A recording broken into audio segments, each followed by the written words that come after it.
નમસ્કાર દર્શક મિત્રો, મંતવી ન્યૂઝમાં આપનું સ્વાગત છે। મેટ્રો એર 10 સાથે હું છું હિનલ। સમાચારની શરૂઆત કરીએ રાજકોટથી। તો રાજકોટના હીરાસર એરપોર્ટ પર રાષ્ટ્રપતિનું સ્વાગત કરવામાં આવ્યું છે। રાજકોટથી આ સમાચાર મળી રહ્યા છે। રાજકોટ હીરાસર એરપોર્ટ પર રાષ્ટ્રપતિનું સ્વાગત કરાયું। સાંસદ સભ્યો તેમજ અધિકારીઓએ સ્વાગત કર્યું છે। રાજકોટ એરપોર્ટ ખાતેથી સર્કિટ ખાતે પહોંચ્યા હતા રાષ્ટ્રપતિ દ્રૌપદી મુર્મુ। તો રાત્રિ રોકાણ રાજકોટ સર્કિટ હાઉસ ખાતે કરવામાં આવશે।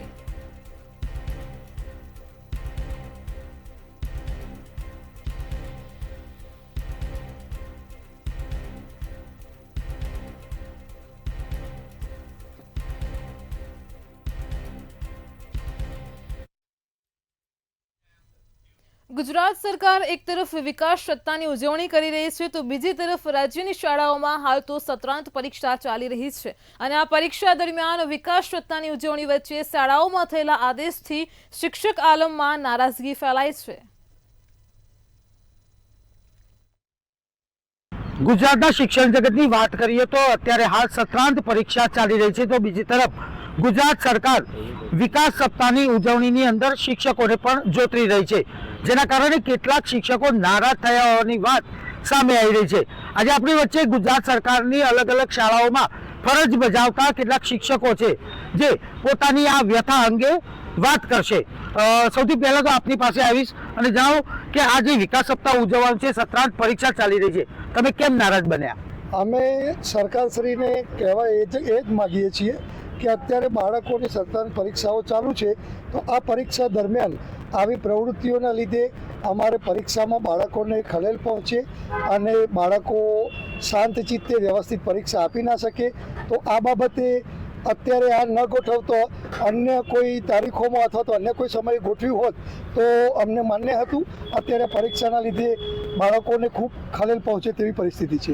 બાળકોનું સત્રાંત મૂલ્યાંકન ચાલી રહ્યું છે, જેના કારણે બાળકોને જે શાંત ચિત્તે શાંત મને જે એમના પરીક્ષામાં સરસ રીતે એમનો જે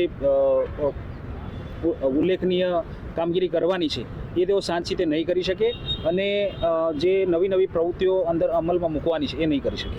વિકાસ સપ્તાહમાં કોઈ એક વિભાગનું કામ નથી, આખી સરકારશ્રીનું કામ છે અને દરેક વિભાગ એની સાથે સંકળાયેલા છે।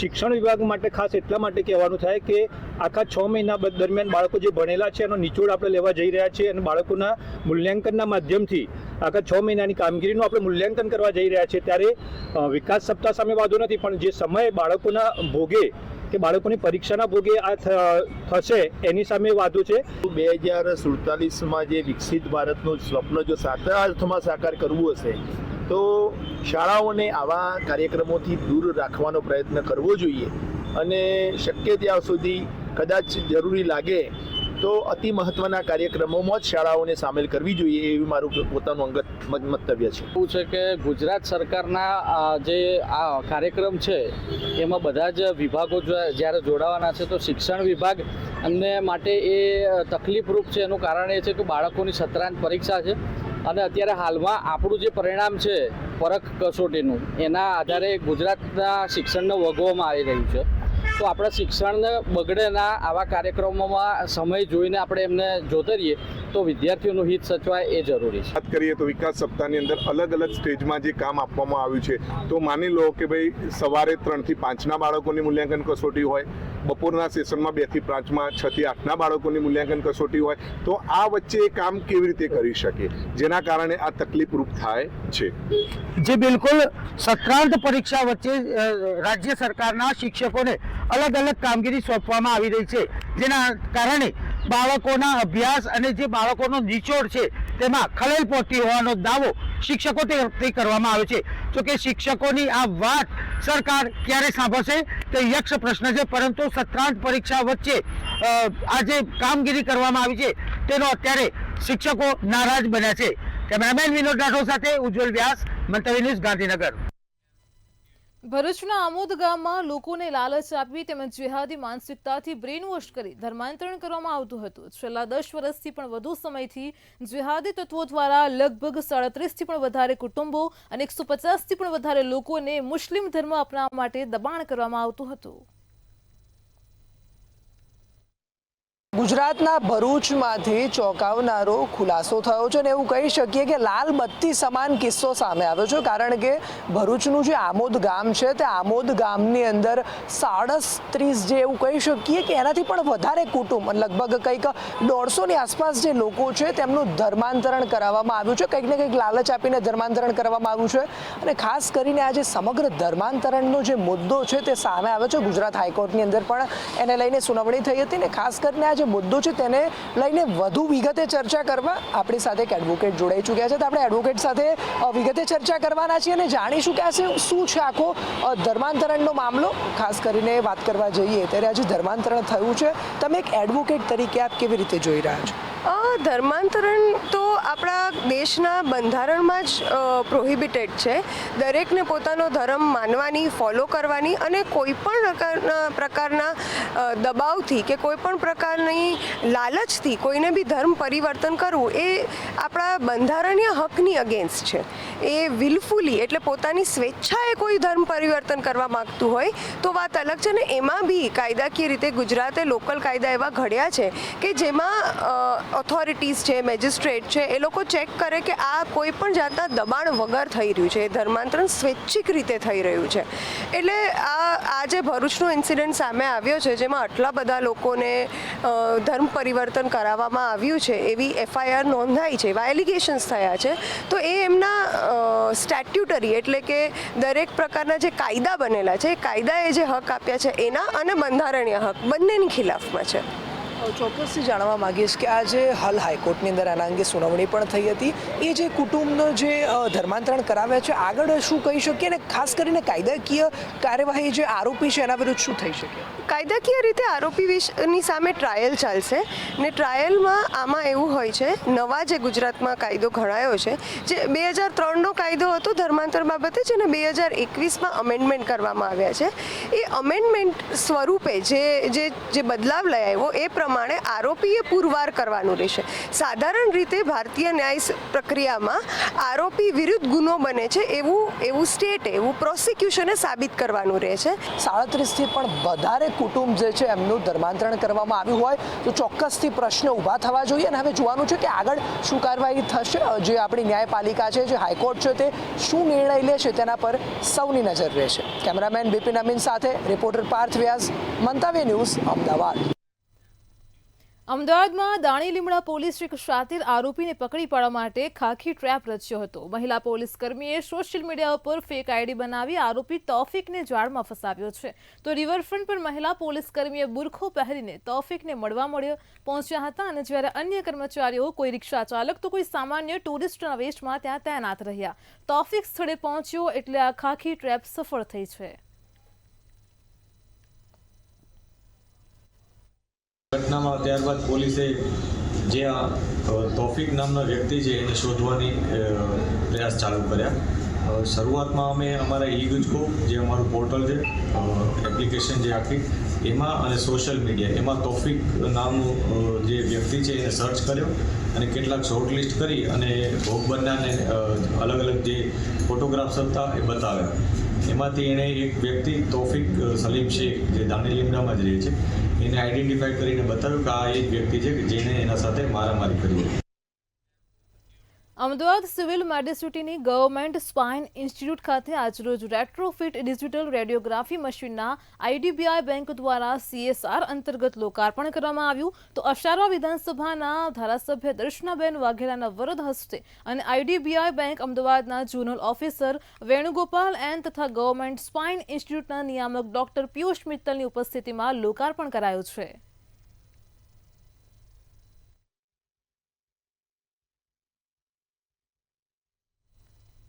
કાર્તક મહિનાની કૃષ્ણ પક્ષની ચોથના દિવસે પરિણીત મહિલાઓ પોતાના પતિના લાંબા આયુષ્ય માટે થઈને કરવા ચોથનું વ્રત કરે છે. વ્રતના એક દિવસ પહેલા બજારમાં અલગ અલગ પ્રકારના કરવાની ડિમાન્ડ વધી છે. તો આ વર્ષે બજારમાં ડેકોરેટ કરેલી પૂજાની થાળી અને ચીનમાંથી બનેલ સુંદર કરવા જે વધારે ડિમાન્ડમાં જોવા મળ્યા છે. શરૂઆતથી કિંમત પહેલા ₹20માં મળતા કરવા આ વખતે 50થી લઈને 60 રૂપિયાની આજુબાજુના ભાવમાં મળે છે. એવું કહેવાય છે કે આ કરવાથી ઉપવાસ ખોલીને પાણી પીવામાં આવે તો પતિ પત્નીના દાંપત્ય જીવનમાં મીઠાશ ભળે છે. આ વખતે માટીના કડવા આવે છે, ચીનીના કડવા આવે છે, કોઈ આખો થાળીનો સેટ લે છે, કોઈ સિમ્પલ થાળી લે છે, કોઈ હેવી વર્કવાળી આવે છે, કોઈ અલગ ચણણી આવે છે, તેમાં મહેંદીના કોન, શણગાર, માતાજીનો ફોટો બધું આવે છે. અને આ વખતે અમારે ત્યાં ગઈ વખત કરતાં ભાવમાં રિઝનેબલ છે, જેથી મહિલાઓ લઈ શકે ને તહેવાર સારી રીતે મનાવી શકે. તેમાં છણણી આવે, પછી આ ડેકોરેટ કરેલો લોટો આવે, તેમાં થાળીનો સેટ આખો આવે. આસોબત ચતુર્થીનો દિવસ એટલે કરવા ચોથનો દિવસ અને બજારોમાં અત્યારે હાલ અલગ અલગ પ્રકારના કરવા જે છે તે જોવા મળી રહ્યા છે. આપ જોઈ શકો છો કે અત્યારે હાલ બજારોમાં માટીના કરવા જોવા મળી રહ્યા છે. આ વખતે ડેકોરેટેડ કરવાનો ટ્રેન્ડ વધી રહ્યો છે, જેમાં આપ જોઈ રહ્યા છો કે લાલ કલરના માટીના અલગ અલગ પ્રકારના કરવા જે છે તે જોવા મળી રહ્યા છે. આ સાથે જ માતાજીનો જે પૂજાપો હોય છે તે પણ જોવા મળી રહ્યો છે. તમામ સામગ્રી જે કરવા ચોથમાં વાપરવામાં આવતી હોય છે તે અત્યારે હાલ બજારોમાં જોવા મળી રહી છે. એવું કહેવાય છે કે કરવા ચોથનું વ્રત જે છે તે સ્ત્રીઓ પોતાના પતિની લાંબી આયુ માટે થઈને કરતી હોય છે. ત્યારે આપ જોઈ શકો છો કે તમામ સામગ્રી જે પૂજાપામાં વપરાતી હોય છે તે જોવા મળી રહી છે. આ માતાજી માટેનો આખો શૃંગાર છે જે માતાજીને અર્પણ કરવામાં આવે છે. સાથે જ આ લાલ કલરનું વસ્ત્ર છે જે માતાજીને દાન કરવામાં આવે છે. અને આ પ્રમાણેના ડેકોરેટેડ કળશ જે છે તે પણ જે મહિલાઓ છે તે ખરીદતી હોય છે. ને સૌથી વધારે જેનું મહત્વ છે એ છે આ છન્નીનું. અને આ છન્નીના દ્વારા જ મહિલા જે છે તે પોતાના પતિનો ચહેરો જે છે તે જોતી હોય છે. સૌથી પહેલાં તે ચાંદને જોવે છે ને ત્યારબાદ પોતાના પતિનો ચહેરો જે છે તે જોતી હોય છે. સાથે જ આ વખતે અલગ જ પ્રકારના કરવા, જેમાં જોઈ શકો છો કે ચીનીના કરવા એટલે કે આ જે બતાશા કહેવામાં આવે છે તેનાથી બનેલો આ કરવો છે. અને સાસુ જે છે તે પોતાના વહુને આ પ્રમાણેનો કરવો જે છે તે ગિફ્ટમાં આપતી હોય છે, ભેટમાં આપતી હોય છે. કારણ કે એવું કહેવાય છે કે તેનાથી પતિ પત્નીનું દાંપત્ય જીવન છે તે મીઠાશવાળું રહે છે. આ સાથે જ મહેંદીના કોન અને પૂજાનો તમામ સામાનની સાથે જે મહિલાઓ હોય છે તેમનો જે શૃંગાર હોય છે તે તમામ શૃંગાર જે છે તે સરગી સ્વરૂપે જે સાસુમાં હોય છે તે પોતાની વહુને ભેટ સ્વરૂપે આપતી હોય છે. ત્યારે આ વખતે સ્ટીલની પૂજાની થાળી હોય છે તેની પણ ડિમાન્ડ વધારે છે, કારણ કે એક જ વાર આ વસાવવાની હોય છે ને પછી વર્ષોના વર્ષ ચાલતી હોય છે. ત્યારે આ પ્રમાણેના નાના નાના ડેકોરેટેડ કળશ જે છે જેમાં મીના વર્ક કરવામાં આવેલું છે તેની ડિમાન્ડ પણ સૌથી વધારે જોવા મળી રહી છે. જો વાત કરવામાં આવે તો આ વખતે 3 પ્રકારના કરવા જોવા મળી રહ્યા છે, જેમાં માટીના જે પરંપરાગત કરવા જેને કહેવામાં આવે છે, જે કુંભાર દ્વારા બનાવવામાં આવે છે, અને આ વખતે તેમાં ડેકોરેટેડ કરેલા કરવા, આ સાથે જ ડાયમંડવાળા સ્ટીલના કરવા પણ જોવા મળી રહ્યા છે. ત્યારે મહિલાઓ જે છે તે પોતાના પતિના લાંબા આયુષ્ય માટે થઈને આ વ્રત કરતી હોય છે. અને આ વ્રતનું ખૂબ જ મહત્વ છે. વર્ષોથી સ્ત્રીઓ જે છે તે પોતાના પતિની લાંબી ઉંમર માટે અને પોતાનું દાંપત્ય જીવન જે છે તે સારું રહે તેના માટે થઈને આ વ્રત કરતી હોય છે. ત્યારે આ વ્રતનું વિશેષ મહત્વ હોવાથી મોટી સંખ્યામાં મહિલાઓ જે છે તે આ પૂજાપાની ખરીદી અત્યારે હાલ કરતી જોવા મળી રહી છે. કેમેરા પર્સન બિપિન અમીન સાથે અનિતા પરમાર, મંતવ્ય ન્યૂઝ, અમદાવાદ. વડોદરાના અટલાદરામાં આવેલી સરકારી ગોચર જમીન ખોટી રીતે ખાનગી વ્યક્તિને ફાળવાઈ હોવાના આક્ષેપો વચ્ચે રાજકીય મંચ પરથી પણ હવે અવાજ ઉઠવા લાગ્યો છે. વોર્ડ નંબર 15ના કાઉન્સિલર આશિષ જોશી અને કરણી સેનાના પ્રવક્તા મહેન્દ્રસિંહ રાઠોડે નવીન કલેક્ટર કચેરી ખાતે જિલ્લા કલેક્ટરને રજૂઆત કરી છે. તો વડોદરા મહાનગરપાલિકાની ટાઉન પ્લાનિંગ શાખાએ નિયમોનું ઉલ્લંઘન કરી સરકારી જમીનનું ગેરકાયદેસર વેલિડેશન કર્યું છે. આજે વડોદરા શહેરમાં ટીપી 28 અટલાદરા ફાઇનલ પ્લોટ 585-90 પૈકી એક જે હાલ સરકારી ગોચર બોલે છે અને એના પર દસ્તાવેજ થઈ ગયાના પુરાવા સાથે અમે આજે કલેક્ટરશ્રીને આ એક અરજી આપી છે. એમાં સ્પષ્ટપણે કલેક્ટરશ્રીનું અમે ધ્યાન દોર્યું છે કે આપ આમાં લેન્ડ ગ્રેબિંગ દાખલ કરો.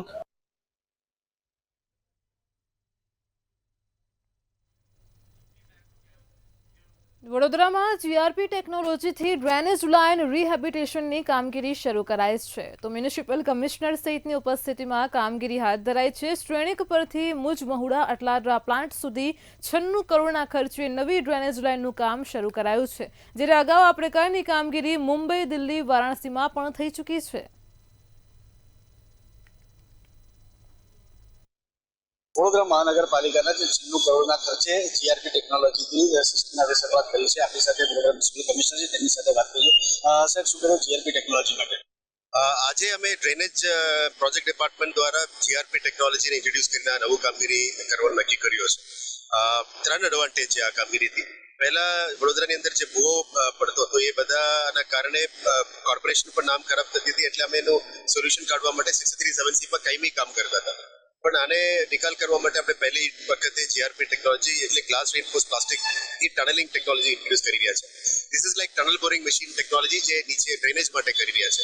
આનાથી ત્રણ એડવાન્ટેજ છે. એક તો કોસ્ટ અડધો થઈ જશે, પહેલા કરતા અડધો કોસ્ટમાં કરી શકીએ, એટલે સેમ કોસ્ટમાં અમે એક રોડ કરતા બે રોડ કરી શકાય. સેકન્ડ, જે ટ્રાફિકની મૂવમેન્ટ છે, આપણે ગड्ढा ખોદીને ટ્રાફિક બ્લોક કરીને ડાયવર્ટ કરીને કરતા એ બધું અત્યારે નીકળી જશે, એટલે નીચે બોરિંગથી જ આ બધું પાઇપ નાખીશું, જેથી કરીને આ પણ એડવાન્ટેજ છે. અને ત્રીજું, જે નવો ટેકનોલોજી સામેના કારણે અમે આગળ લઈ જવાના છે, એના કારણે આરસીસી સ્ટીલનું કોસ્ટ પણ ઓછું થઈ જશે અને લેબર ઇન્ટેન્સિવ નથી. પહેલા અમે 1400નું ડાયામીટરનું જે કરતા અત્યારે 1600 ડાયામીટરમાં પણ આ પાણીને લઈ જઈ શકીએ, એટલે વોલ્યુમ ઓફ વોટર પણ વધારે લઈ જઈ શકીએ. એટલે આવનારા દિવસોમાં મલ્ટિપલ રોડ્સ અમે સર્વે કરી રહ્યા છે, ભૂવો જે પડી રહ્યા છે એને પણ અમે કામગીરી કરીશું, જેથી કરીને હાફ ધી કોસ્ટમાં ફાસ્ટર કામ થઈ શકે. વડોદરામાં પહેલી વાર છે, એટલે આવનારા દિવસોમાં મલ્ટિપલ રોડ્સ પણ કદાચ થાય તો લેશું, પણ જૂના ટેકનોલોજી પ્રમાણે પણ કામ ચાલુ રહેશે. એટલે proven technology, it is a proven technology. Otherwise proven technology વગર તો અમે કરી જ ના શકીએ. It is been done in major cities, mega સિટીઝમાં થાય છે, પણ ટિયર 2 સિટીઝમાં ઓછું થતું હોય છે. પણ ટિયર 2 સિટીમાં વડોદરા અત્યારે છે, વડોદરામાં પહેલી વખત કરી રહ્યા છે. આઈ એમ શ્યોર આવનારા દિવસોમાં બાકીના સિટીઝ પણ કરશે. રોડ કોઈ આઈડેન્ટિફાઈ કરવામાં આવે છે? Basically we are not going by roads. જે જગ્યામાં ભૂવો પડે છે, પ્રેશર વધારે છે, કન્સ્ટ્રક્શન પ્રેશર આવી ગયો છે અને રોડ ઉપર વ્હીકલર ટ્રાફિક કારણે ભૂવો પડી રહ્યા છે, એ સર્વેના આધારે જ અમે કરતા હોય છે. એટલે almost 6 more roads is under the planning. પણ એવું જરૂરી નથી કે અમે આ જ ટેકનોલોજીથી ત્યાં કરશું, પણ લોજિકલી ક્યાં ફીઝિબલ છે ત્યાં સર્વે કરીને જ કરીશું. This is about 70 odd crores. With GST about 90. પહેલા 150-140 crores માં થતું હતું, અત્યારે અડધો કોસ્ટમાં અમે કરી રહ્યા છીએ. ચોક્કસથી જોઈ શકાય જે પ્રમાણે જીઆરપી ટેકનોલોજીનો વડોદરા મહાનગરપાલિકા દ્વારા કરવામાં આવે છે. 70 કરોડનો જે ખર્ચો છે તે જીએસટી વગરનો છે, પણ જીએસટી સાથે 96 કરોડ રૂપિયાના ખર્ચે હવે જીઆરપી ટેકનોલોજી છે તેનાથી જે ડ્રેનેજ લાઇન છે તેને ડ્રેનેજ લાઇન તો તેનો ફાયદો થશે, સાથે જે વડોદરામાં જે કૂવા પડવાની પરિસ્થિતિ નિર્માણ થાય છે તે પણ એક હદ સુધી તેનું પણ નિરાકરણ આવશે. કેમેરામેન મિલિંદ મૈલી સાથે સત્યમ નેવાસકર, મંતવ્ય. સુરેન્દ્રનગરથી આગની ઘટનાનો મામલો પ્રકાશમાં આવી રહ્યો છે. તો સુરેન્દ્રનગરમાં શ્રીજી પાર્ક સોસાયટીમાં આગની ઘટના બની છે. તો ગેસ લીકેજથી ભીષણ આગ ફાટી નીકળી હતી. ધાંગધ્રા શહેરના હળવદ રોડ પર આ ઘટના પ્રકાશમાં આવી છે, જેમાં ગેસ લીકેજથી ભીષણ આગ લાગી હતી. ગેસ સિલિન્ડરમાં આગ લાગતા આગ સમગ્ર ઘરમાં પ્રસરી ગઈ હતી. આગ લાગતા જ ઘરની તમામ ઘરવખરી બળીને ખાખ થઈ છે. તો સુરેન્દ્રનગરના ધાંગધ્રામાં આ ઘટના બની છે. ઘરમાં આગ લાગતા લોકો પણ બહાર નીકળી આવ્યા હતા.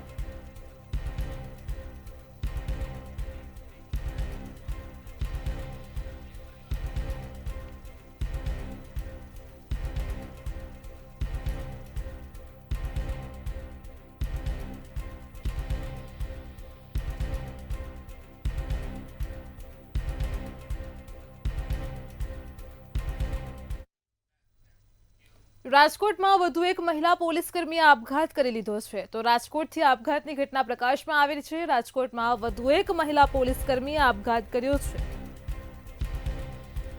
આચુડેમ પોલીસ સ્ટેશનમાં ફરજ બજાવતી મહિલા પોલીસકર્મીએ આપઘાત કરી લીધો છે. રાજકોટથી આ ઘટના પ્રકાશમાં આવી. હરસિદ્ધિબેન ભારોડિયાએ ઝેરી દવા પીને આપઘાત કર્યો છે. તો 8મી સપ્ટેમ્બરના રોજ ઝેરી પાવડર ખાઈ લીધો હતો.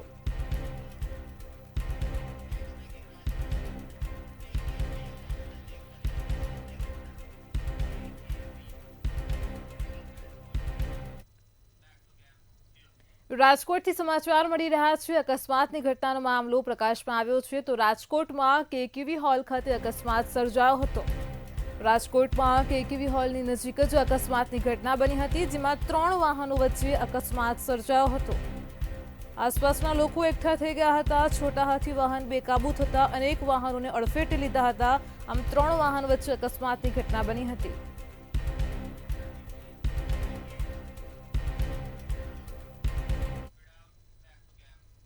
ગાંધીનગરમાં દહેગામના બહિયલ ગામમાં ત્રીજા નોરતાની રાત્રે સોશિયલ મીડિયા પોસ્ટના મામલે થયેલા હિંસક તોફાન કાંડ પછી વહીવટી અને પોલીસ તંત્ર એક્શન મોડમાં આવ્યું છે.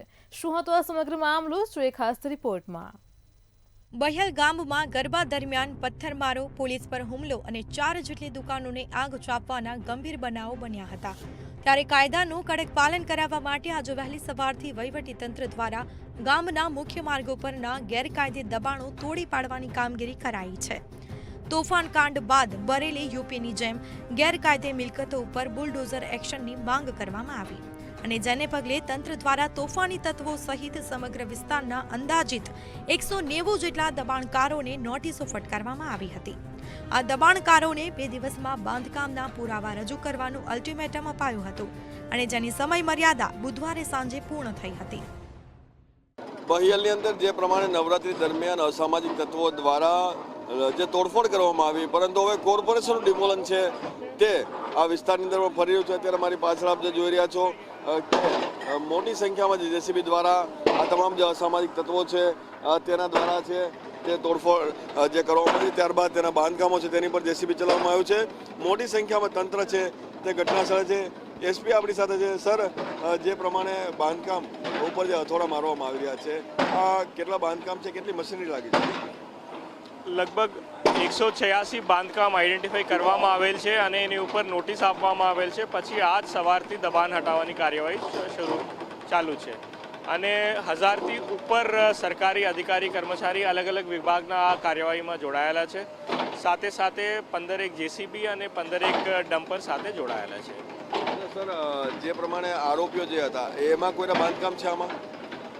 186માંથી 50 લોકો એવા છે જે આરોપી છે આપણા ગુનામાં અને 30થી વધારે લોકો એવા છે જેને ફેમિલીમાં કોઈ ના કોઈ આ ગુનામાં સામેલ છે. કે જે પ્રમાણે અત્યારે હાલ ચુસ્ત પોલીસ બંદોબસ્ત અને સાથે તંત્ર દ્વારા જે કામગીરી હાથ ધરવામાં આવી છે, મોટી સંખ્યામાં જોઈ રહ્યા છો કે જેસીબી મશીન દ્વારા આ તમામ જે બાંધકામો છે, કારણ કે આ ખાસ કરીને જે તમામ જે અસામાજિક તત્વોના બાંધકામ હતા જે હાલ તોડી પાડવામાં આવી રહ્યા છે અને કોઈ પણ પ્રકારની અનિચ્છનીય ઘટના ન બને તે માટે પોલીસ તંત્ર જે છે આખા બહિયલ ગામની ફરતે લગાવી દેવામાં આવ્યું છે અને કોઈ પણ વ્યક્તિની જે એન્ટ્રી છે એન્ટ્રી પર પણ પાબંદી લગાવી દેવામાં આવી છે. આ સમયગાળામાં એક પણ દબાણકાર દ્વારા બાંધકામનો પુરાવો રજૂ કરવામાં આવ્યો નથી. પુરાવાના અભાવે આજે વહેલી સવારથી જ ચુસ્ત પોલીસ બંદોબસ્ત સાથે ગેરકાયદે દબાણો તોડી પાડવાનું શરૂ કરાયું છે. કુલ 190 દબાણમાંથી રાયપુર ખમેજ કરોલી રોડ પર 135 દબાણ અને હાથીજણથી બહિયલ રોડ ઉપર 51 દબાણોને નોટિસ અપાઈ હતી. નોટિસ મળતાની સાથે જ દબાણકર્તાઓ પોતાનો માલ સામાન હટાવવાનું શરૂ કરી દીધું હતું. હિંસક ઘટના બનતાની સાથે જ પોલીસ તંત્ર સક્રિય બન્યું છે. પોલીસે તાત્કાલિક કાર્યવાહી કરીને 83 લોકો સામે નામજોગ અને 200ના ટોળા સામે ફરિયાદ દાખલ કરી હતી. અત્યાર સુધીમાં 66થી વધુ શંકાસ્પદ તોફાનકારોની ધરપકડ કરીને તેમને જેલ હવાલે કરાયા છે. પોલીસ તંત્ર દ્વારા તોફાની તત્વો પર કાયદાનો ગાળિયો કસવામાં આવી રહ્યો છે.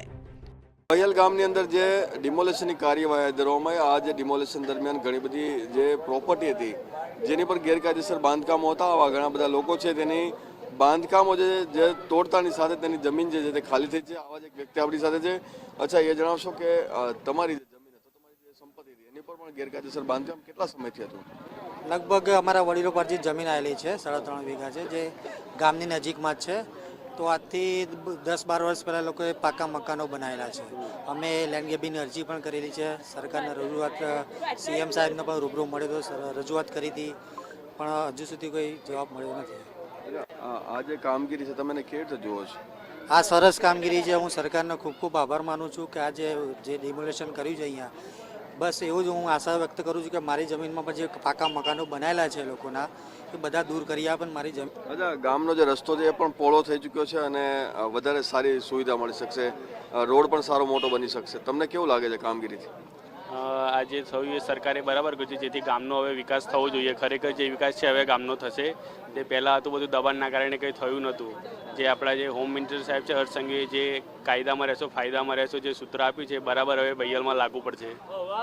લોકોમાં પણ ખુશી છે. સાથે સાથે જે પ્રમાણે જે સંપત્તિઓ દબાઈ ચૂકી છે અત્યાર સુધી લેન્ડ ગ્રેબિંગ જેવા ગુનાઓ નોંધવા માટેની જે પણ તજવીજ હાથ ધરી હતી, પરંતુ જે જગ્યા ખાલી નથી થતી હવે આ જે જગ્યાઓ છે તે ખાલી થાય તેવી માંગ પણ લોકો કરી રહ્યા છે. કેમેરામેન પૂજન બ્રહ્મભટ્ટ સાથે મિહિર દુધરેજિયા, મંતવ્ય ન્યૂઝ, બહિયાલ. અમદાવાદની અસરવા સિવિલના પાર્કિંગમાં ખૂની ખેલ ખેલાયો હતો. શહેરની સૌથી મોટી અને અતિ સંવેદનશીલ જગ્યા ગણાતી અસરવા સિવિલ હોસ્પિટલના પાર્કિંગમાં એક યુવકની ઘાતકી હત્યા કરવામાં આવી હતી. આ ઘટનાને પગલે હોસ્પિટલ વિસ્તારમાં ભય ફેલાઈ ગયો છે.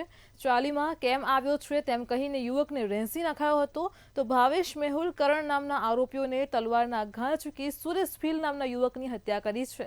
શાહીબાગ પોલીસ દ્વારા હત્યારાઓને પકડવા માટે તપાસ શરૂ કરાઈ છે.